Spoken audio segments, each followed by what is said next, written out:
வணக்கம் மகாலட்சுமி. கொஞ்ச நாளாக அந்த வீடு கட்டுற பிரச்சனைக்காக வீடியோ போட்டுட்ருக்கேன்.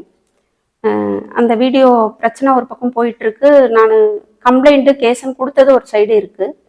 அதுக்குள்ளார அவங்க வீட்டை சேர்ந்தவர் அடிக்கடி இந்த மிரட்டல் டோனியில் ஒவ்வொரு விஷயத்தையும் பண்ணுவார். சம்பந்தமே இல்லாமல் குழந்தைய பற்றி பேசுறதுன்றது தேவையில்லாத. என் குழந்தைய பற்றி பேசுறதுக்கு இங்கே யாருக்கும் நான் எந்த அதிகாரத்தையும் கொடுக்கல. அவங்க வீட்டு குழந்தைங்க என்னென்ன பண்றாங்க ஏது பண்றாங்கன்ற விஷயத்த கூட நான் இன்னைக்கு வரைக்கும் நாகரிகம் கருதி வெளியில சொல்லலை. ஒரே ஒரு சின்ன விஷயம், அந்த பையன் அடிச்சான் அப்படின்ற ஒரு விஷயத்த மட்டும்தான் சொல்லியிருந்தேன்.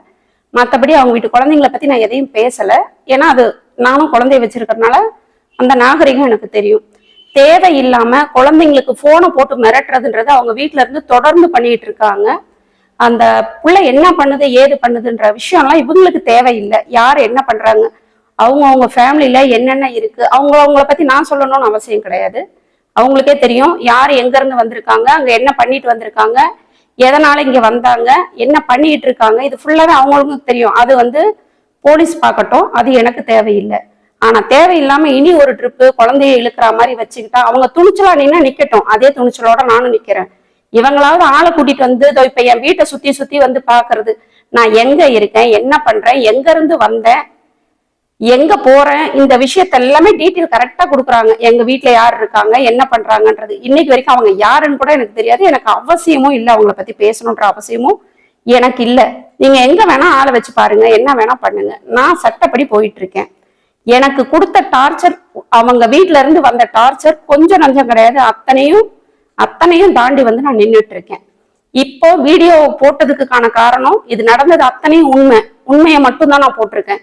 பொய் சொல்லணுன்ற அவசியம், நான் பொய் சொல்லணுன்ற அவசியமும் எனக்கு இல்லை. பார்க்குற அத்தனை உங்க எல்லாருக்குமே தெரியும்.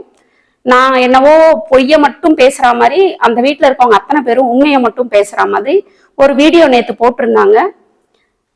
உங்க ஜனங்க எல்லாருமே பாக்குறீங்க. மக்கள் உங்ககிட்ட நான் கேட்டுக்கிற ஒரே விஷயம், எனக்கு உண்மையிலே நான் சமையல்ன்ற ஒரு விஷயம் செஞ்சுட்டு இருக்கேன். என்னால டக்குன்னு இந்த வீடியோ கிட்ட வர முடியல. ஆனா என்கிட்ட வச்சிருக்க வீடியோ தான் நான் போட்டுட்டு இருக்கேன். இதை நான் சொல்லணும்ன்றது உங்களுக்கு எல்லாம் புரியணும். ஏன்னா குழந்தைங்களை எக்காரணத்தை கொண்டு யாரும் இழுக்கக்கூடாது. குழந்தைங்களை தேவையில்லாம பேசுறது, அவங்க என்ன பண்றாங்க ஏது பண்றாங்க, முதல்ல அவங்க வீட்டுல என்ன பண்றாங்கன்ற உண்மையை பேசுறவங்களா இருந்தா முதல்ல அவங்க ஃபேமிலியை பத்தி உண்மையை பேசட்டும். அடுத்தவங்களை பத்தி உண்மையை அவங்க பேசணுன்ற அவசியமே இல்லை. நான் லீகலா என்ன பண்ணணுமோ அதை தான் நான் பண்ணிட்டு இருக்கேன். பண்ணதுக்கான ஆதாரமும் என்கிட்ட இருக்கு. நான் சும்மா ஒன்றும் சொல்ல கிடையாது. அத்தனை கஷ்டத்தை தாண்டி வந்துதான் நிக்கிறேன். தேவையில்லாம இந்த மிரட்டல் டோனியில ஒவ்வொரு விஷயத்தையும் பண்ணிட்டு இருக்காங்க. இதுக்கு பயந்து நான் போறதா இருந்தா கண்டிப்பா இவ்வளவு தூரம், கிட்டத்தட்ட இவ்வளவு நாள் போலீஸ் ஸ்டேஷனுக்கு என் ஃபேமிலியை சேர்ந்த அத்தனை பேரையும் அவங்க மிரட்டி அவங்கள எல்லாத்தையும் நான் இப்ப வேண்டான்னு சொல்லிட்டேன். என்னால நீங்க சங்கடப்பட வேண்டாம், விடுங்க, நான் பாத்துக்கிறேன்னு சொல்லி துணிச்சலாம் நான் நிக்கிறேன். என் ஃபேமிலியில சேர்ந்தவ யாரையுமே கூப்பிடாம அவங்க அத்தனை பேரும் சேர்ந்துக்கிட்டு என்னென்ன அராஜகம் பண்ணிட்டு இருக்காங்க. நீங்க கமெண்ட்ன்ற பேர்ல அவங்க வீட்டுல இருக்கிறவங்க போட்டுட்டு இருக்க கமெண்ட்டையும் பாக்குறீங்க. அதுக்கான தண்டனையும் அவங்க அனுபவிப்பாங்க. கடவுளை நம்பி, என் மனசுல இருக்க தைரியத்தை நம்பி நான் வெளியில வந்திருக்கேன். இதுக்கு நல்லது நடக்கும்னு நம்புறேன். ஜனங்க நீங்க எல்லாம் ஒத்துழைப்பு கொடுப்பீங்கன்னு நான் நம்புறேன். ஒரு நாயை அடிச்சு போட்டா கூட கேட்கிற ஜனங்க இருக்கிற பூமி நம்மளுடையது. என்னுடைய பிரச்சனையை நான் வெளியில கொண்டு வந்திருக்கேன். நீங்க எல்லாமே என் கூட நிப்பீங்கன்னு நான் நம்புறேன். உண்மைக்கு துணையா நில்லுங்க. இந்த மாதிரி யாரு கஷ்டப்பட்டாலும் நமக்கும் ஆள் இருக்காங்கன்ற ஒரு தைரியத்தை கொடுங்க. நீங்க எல்லாம் இருக்கீங்கன்ற தைரியத்தோட நான் இன்னும் முன்ன போறேன். எனக்கு என்ன பிரச்சனை வந்தாலும் நான் தைரியமா நிக்கிறேன். வணக்கம்.